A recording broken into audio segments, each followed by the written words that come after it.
Everyone, welcome back to my channel. आज की इस वीडियो में मैं आपके साथ शेयर करूंगी रेडी टू वेयर साड़ी की कटिंग और स्टिचिंग कैसे करनी है। अगर आपको साड़ी पहनने में ज़्यादा टाइम लगता है तो आप इस तरीके से अपने लिए रेडीमेड साड़ी डिज़ाइन कर सकते हैं। अगर आप चैनल पर नए हैं तो चैनल को विजिट ज़रूर करिएगा। चैनल यूज़फुल लगे तो चैनल को सब्सक्राइब कर लीजिएगा। तो चलिए स्टार्ट करते हैं। इस साड़ी को डिज़ाइन करने के लिए हमने यहाँ पर दो अलग अलग फैब्रिक का यूज़ किया है।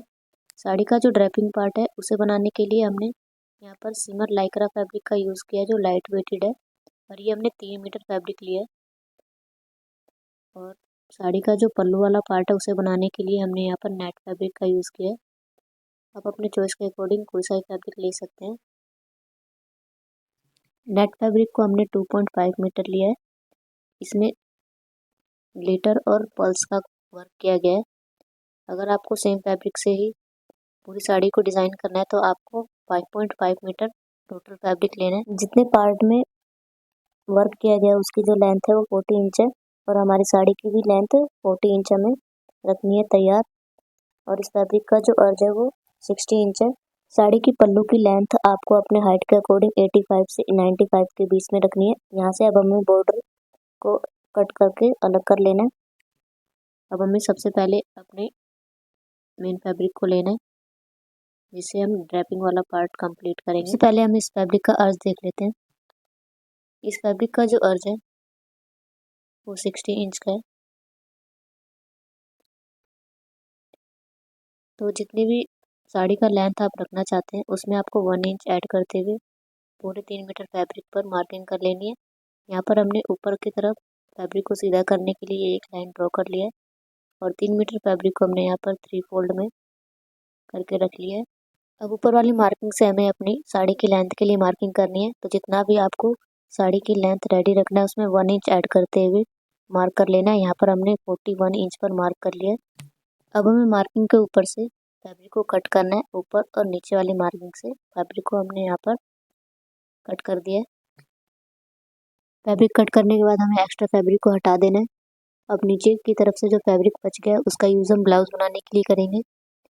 इस फैब्रिक का जो विड्थ है वो 17 इंच है, और ये टोटल 3 मीटर फैब्रिक है। तो किसी भी साइज़ के लिए ब्लाउज इजीली बन जाएगा। एक बार हम मेजरमेंट फिर से देख लेते हैं। साड़ी की लेंथ के लिए हमने यहाँ पर 41 इंच पर मार्क किया है, और ये टोटल हमने 3 मीटर फैब्रिक लिया है। अब हमें अपने नेट वाले फैब्रिक को लेना है जिसका हमें साड़ी का पल्लू बनाना है। यहाँ पर हमने दोनों साइड से नेट फैब्रिक को कट करते हुए इसके बॉर्डर को फिनिशिंग के साथ कट कर लिया है। अब हमें मेन फैब्रिक और नेट फैब्रिक को स्टिच करना है। लाइक्रा फैब्रिक को हमें 1/2 इंच ऊपर और नीचे की तरफ से छोड़ते हुए नेट फैब्रिक को 1/2 इंच का मार्जिन लेते हुए स्टिच कर लेना है रॉन्ग साइड की तरफ से।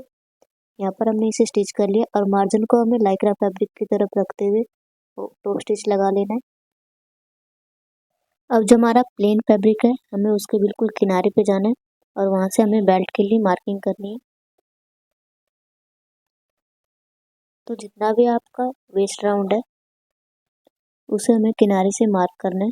तो यहाँ पर हमारा वेस्ट राउंड 28 इंच है। अब आपको वेस्ट राउंड में 10 से 15 इंच एक्स्ट्रा ऐड कर लेना है। मिनिमम आपको 10 इंच एक्स्ट्रा ऐड करना है, और मैक्सिमम आप 15 इंच ऐड कर सकते हैं। यहाँ पर हम 12 इंच एक्स्ट्रा ऐड करते हुए 40 इंच पर मार्क कर लेंगे, और वहाँ एक कट लगा लेंगे। अब इस कट से आगे की तरफ जितना भी फैब्रिक बच गया है उसका यूज़ हम प्लेट्स बनाने के लिए करेंगे। जहाँ से हमारा साड़ी का पल्लू स्टार्ट होगा वहाँ से हमें 6 इंच पर मार्क करना है और एक कट लगा लेना है। यहाँ पर हम 6 इंच की प्लेट्स बनाएंगे। आप चाहे तो 5 इंच की प्लेट्स बना सकते हैं। तो इस तरीके से हमें 6 इंच पर मार्क करते हुए कट लगाते जाना है ताकि हमारी सारी जो प्लेट्स है वो इक्वल बने। अगर आप 5 इंच की प्लेट्स बना रहे हैं तो आपको 5 इंच पर मार्क करते हुए इस तरीके से कट लगा लेना है। अब जो हमने पीछे की तरफ लास्ट कट लगाया था वहाँ से हमें 10 से 12 इंच तक फैब्रिक को छोड़ देना है, क्योंकि हमें जो लास्ट की प्लेट है वो बड़ी प्लेट बनानी है। अब हम साड़ी की जो प्लेट है उसे रेडी करेंगे। तो सबसे पहले जो हमने कट लगाया है वहाँ पर अपने फिंगर को रखना है और पीछे वाले कट को उठाते हुए हमें आगे की तरफ रखना है, फैब्रिक को अच्छे से इक्वल करते हुए। और प्लेट की जो डायरेक्शन है वो हमें साड़ी के पल्लू की तरफ रखना है। इस तरीके से हमें बीच वाले कट पर फिंगर को रखना है और पीछे वाले कट को उठाकर आगे की तरफ रखना है और प्लेट को हमें अच्छे से सेट कर लेना है फैब्रिक पिन लगाते हुए। सेम प्रोसेस को रिपीट करते हुए यहाँ पर आपको सारी प्लेट्स को बना लेना है। अगर आप सिल्क या सैटिन जैसे फैब्रिक का यूज़ कर रहे हैं तो आप सारी प्लेट को पहले प्रेस करके अच्छे से सेट कर लें। अब लास्ट वाली जो प्लेट है वो हमें सबसे बड़ी प्लेट बनानी है। तो यहाँ पर हमने 5 प्लेट को रेडी कर लिया है और ऊपर वाली जो प्लेट है उसकी जो चौड़ाई है वो हमने यहाँ पर 9 इंच रखी है। इस तरीके से हमें प्लेट को अच्छे से सेट करते हुए फैब्रिक पिन से सिक्योर कर लेना है। यहाँ पर हमने टोटल 6 प्लेट्स बनाई हैं। अब हमें सारी प्लेट्स को अच्छे से पकड़ते हुए इक्वल कर लेना है। ऊपर की तरफ से हमें 5 इंच पर मार्क करते हुए इन सारी प्लेट्स को स्टिच कर लेना है।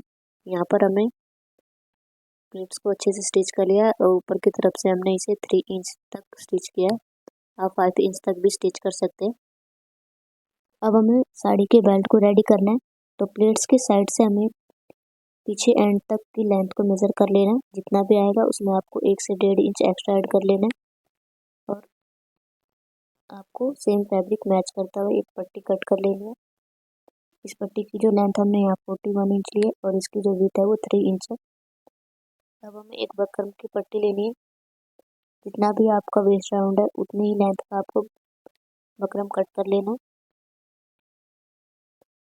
यहाँ पर हमने 28 इंच की पट्टी कट की है। इलास्टिक आपको 7 से 9 इंच तक की लेंथ का लेना है और इसकी जो विड्थ है ये हमने 1 इंच लिया और इलास्टिक की विड्थ भी हमारी 1 इंच है। अब हमें बकरम को बीच में से कट कर देना है।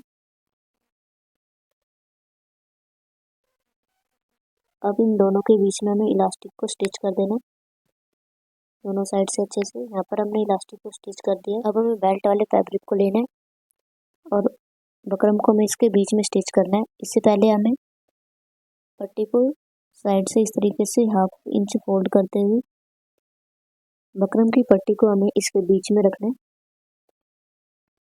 और फैब्रिक को हमें इसके ऊपर इस तरीके से फोल्ड करना है और नीचे की तरफ से हमें 1/2 इंच छोड़ते हुए पिन से हमें इसे अच्छे से पहले सिक्योर कर लेना है। पूरे बेल्ट पर हमें इस तरीके से पिन लगाते हुए इसे अच्छे से सेट कर लेना है ताकि हमें सिलने में आसानी हो। अब जहाँ से हमारी इलास्टिक जॉइंट हुई है वहाँ से हमें मार्क कर लेना है और पीछे की तरफ से भी हमें फैब्रिक को फोल्ड करते हुए इस तरीके से बीच में रखना है बकरम को और जहाँ से इलास्टिक हमारी जॉइंट हुई है वहाँ पे एक मार्क कर लेना है और बीच वाले फैब्रिक को हमें इस तरीके से खींचते हुए 1/2 इंच का मार्जिन छोड़ना है नीचे से और पूरे पे स्टिचिंग लगा देनी है। यहाँ पर हमने बेल्ट को स्टिच कर लिया है। अब हमें बेल्ट को साड़ी के साथ अटैच करना है। तो जहाँ से हमारी प्लेट स्टार्ट हो रही है उसके राइट साइड पर हमें बेल्ट को रखना है और 1/2 इंच का मार्जिन लेते हुए हमें पूरे वेस्ट राउंड पर बेल्ट को बीच में से खींचते हुए लास्ट तक स्टिच कर लेना है। यहाँ पर हमने बेल्ट को स्टिच कर दिया है। अब हम इस बेल्ट में पहले हुक अटैच करेंगे। तो यहाँ पर हम पैंट वाली हुक का यूज़ कर रहे हैं।